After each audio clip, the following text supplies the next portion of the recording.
welcome to all of you. Today we are continuing the chapter Microbes in Human Welfare, the last portion of this chapter, in which we are going to learn about the role of microorganisms as biological agents. Now see students, so far we have seen the role of microbes in household uses, in terms of industrial uses, in terms of your sewage treatment, but today we are going to learn them as a biological agent. India is an agriculture based country, and the way the population is increasing, we have to always progress in the field of agriculture in such a level that the food requirements of the population can be met very easily. So for that we are totally, if not totally, at least we are, most of the agriculture is dependent upon the use of the chemical fertilizers or the chemical pesticides for the increase in the crop production. But these too much use of fertilizers and too much use of pesticides have a negative impact on the soil's health, on the food or the food grains which we are getting by using of this chemical fertilizers and pesticides, because once we are using them, it comes to our system, then because of the process of bioaccumulation and biomagnification, it becomes stored in our tissues, and in later stages we are suffering from that of some kind of severe disorders, health problems. So to avoid that, now the concept is towards organic farming. That is, organic farming practices will include not only the use of the biological agents to control the pest problem, but also to improve the soil quality and soil fertility, and in you can say in a total or in a totality, the increase in the crop production without hampering the environment or without hampering the quality of the food grains or the health of the human population as a whole. So as far as the biological agents are concerned, here our approach or the approach of the scientist is to utilize the entire ecosystem in such a manner that the organisms are not totally cleared of. That means if we are talking about the pathogens or the harmful organisms, if we completely clear off, in that case maybe we don't know the exact application of those organisms in controlling the other harmful microorganisms, or in a sustainable manner we can utilize the resources available in an ecosystem. And this will be a holistic approach towards development of the various agricultural practices, which is actually aimed in case of your organic farming.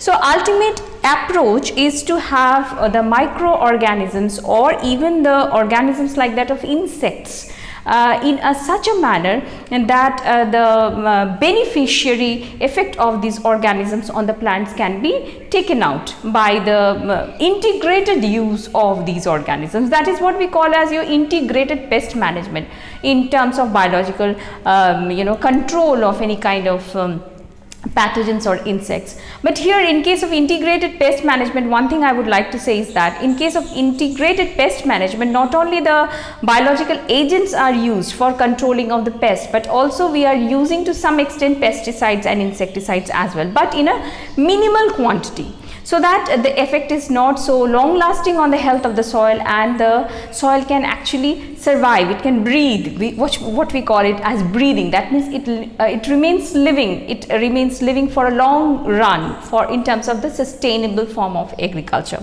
So let us talk about the biological agents. Now there are few biological agents, like for example there is an organism, the name of that organism is called as your that of your ladybird, you have heard about it. Dragonfly, you have heard about it. Now this ladybird and dragonfly, do you know that they have the property of killing or of controlling the mosquito population by feeding upon the mosquito larva. So if we are allowing the you can say the limited growth of these organisms, insects, which otherwise you may think that it may destroy our crop, but in other terms they are beneficial to us. So those organisms can act as that of your biological agents. Now there are certain organisms like for example Trichoderma. You have heard about this term or not, I don't know, but I am writing it so you can just go through your book and you can find about this organism. This is a fungus. Okay, so Trichoderma, yes. So Trichoderma is a biological agent or an organism which is capable of controlling the other pathological soil residing fungus. Now what does it do is that fungus are filamentous. So the filaments of this trichoderma will be now penetrating into the filaments of the other soil residing pathogenic fungus and killing them. So this will act as a biological control over those soil borne pathogens, and as a result our crops will be saved from the attack of those soil borne pathogens. Okay, so this will act as a biological control. Then I told you about the insect. Okay, then there are by means of biotechnology, by means of inserting a segment of the gene which is responsible for producing a toxin. Actually it is from the bacteria. The name of the bacteria is your Bacillus thuringiensis. Okay. Now this Bacillus thuringiensis is popularly known as your BT. Okay, so Bacillus thuringiensis is a segment of the gene which is producing a toxin that is BT toxin, and it is capable of controlling the caterpillar population which otherwise is going to harm the cotton plants. Now cotton plants are highly infested with these caterpillars which are affecting the crop plants, the cotton plants, especially when the ball formation of the cotton takes place. It bores into, it's a borer, okay, so it bores into the cotton ball, and it affects the quality of the cotton, as well as it's a voracious eater. The caterpillar, when it is in the stage of caterpillar and when it will be turning into butterfly, in between those stages, it voraciously eats upon the host plant. So it eats the cotton ball, and as a result, the production of the cotton is affected very badly. So when this BT gene is, introduced by means of this biotechnology into the DNA of the cotton plant, then what will happen is that now these cotton plants, when will be eaten up by that of these caterpillars, then it will go into the alimentary tract of the caterpillar and it will be destroying it. It will be melting it. So when it will be destroyed, so the caterpillar will be killed without the application external, spray of any kinds of pesticides or any kinds of insecticides. We can directly kill by just inserting this BT gene into the cotton plant. Okay, so this BT gene is not only being utilized in terms of protecting the cotton plant, but also there is BT variety of tomato plant, BT variety of brinjal plant. So applications are there.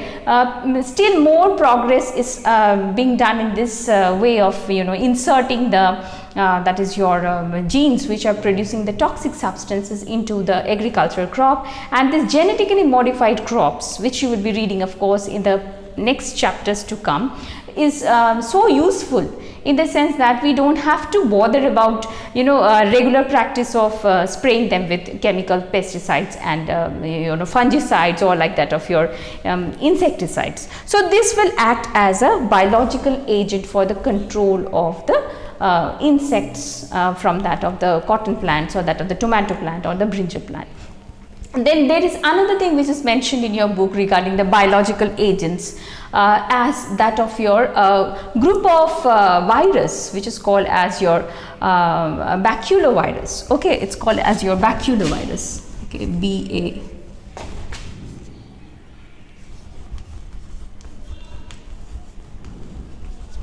So this group of baculovirus is also a natural biological agent which controls the pest infestation in the plants. So the common genus which comes under this baculovirus group is called as your nucleopolyhedrovirus. Okay, so this is the virus which actually is used as a biological agent for the control of the various kinds of pest infestation in our crop plants and improve the crop production.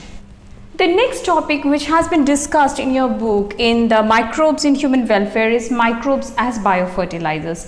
Now this microbes as biofertilizers, we have been reading it in our junior class. Now this biofertilizers, there are two terms here. One is bio and another one is fertilizers. Now bio means something which is living, some living organisms, and fertilizers means which will be enhancing the quality of the soil so as to improve the quality of the soil and the growth of the plant. So when we are including a living organism for the improvement improvement of the crops, then we call those organisms to be the biofertilizers. Perhaps you have read it in your junior class about one example of your rhizobium bacteria. Okay, this rhizobium bacteria is found to be associated with the root nodules of the leguminous plants, and they fix the atmospheric nitrogen into usable nitrogen compounds like that of your nitrates and nitrites. Okay, so because the atmospheric nitrogen, which is in gaseous form, cannot be utilized as such by the plant, so they have to be first converted into that of the compounds of nitrogen, that is nitrates and nitrites, which is the usable form, and then they can be taken up by the system of the plant.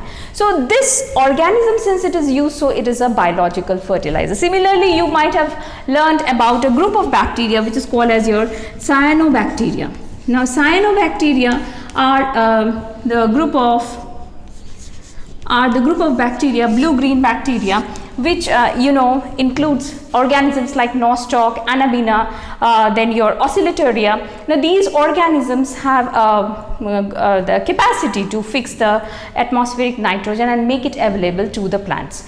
In the paddy field, these organisms which I have just now talked about, that is your nostoc, Anabaena, Azolla. Even Azolla is actually a kind of aquatic fern which is capable of fixing the atmospheric nitrogen into the soil. So paddy fields are supplemented with these, and as a result the growth of the paddy plants is enhanced because of the presence of these microorganisms in the field. Okay, now this is the application of biofertilizers. Now this one is a symbiont bacteria. There is one bacteria like that of your Azotobacter. It is a free living soil bacteria, and then Azotospirillum. It is a free living bacteria in the soil which has the capacity to fix the atmospheric nitrogen. So when we are implementing these organisms, for enhancing the food production, then we call them as your biological agents or the biofertilizers. Then in your chapter it has been mentioned about that is your topic which is called as your mycorrhiza. Okay.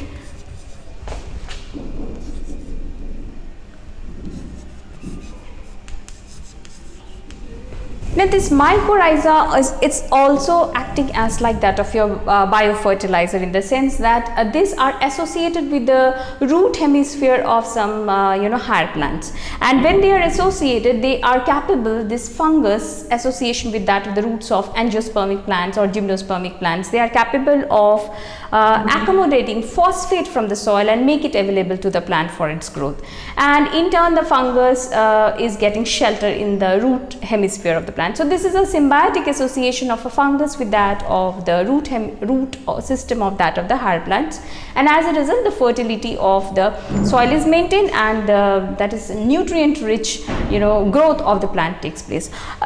This will actually come, whatever I have discussed, this will be actually coming under the topic of biofertilizers. So biofertilizers include the various group of bacteria like that of your rhizobium, which is a symbiotic bacteria, certain free living bacteria like your Azotobacter, certain blue-green algae which belongs to cyanobacteria, as well as the mycorrhiza which will be now enhancing the crop production.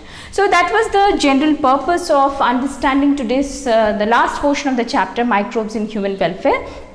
That is how the microbes acts as biological agents, that means in controlling the pathogens, and how the microbes are used as biofertilizer. So with that we had completed the chapter, that is microbes in human welfare. I hope you have understood the chapter, and this chapter, although it's small, short, but many important questions can come from this chapter, both in terms of your the coming board examination as well as the other examinations to follow. Read this chapter with the various examples included in the various categories, and I don't find it to be impossible to crack in the coming examinations if you know the particular answer to a particular topic. Thank you.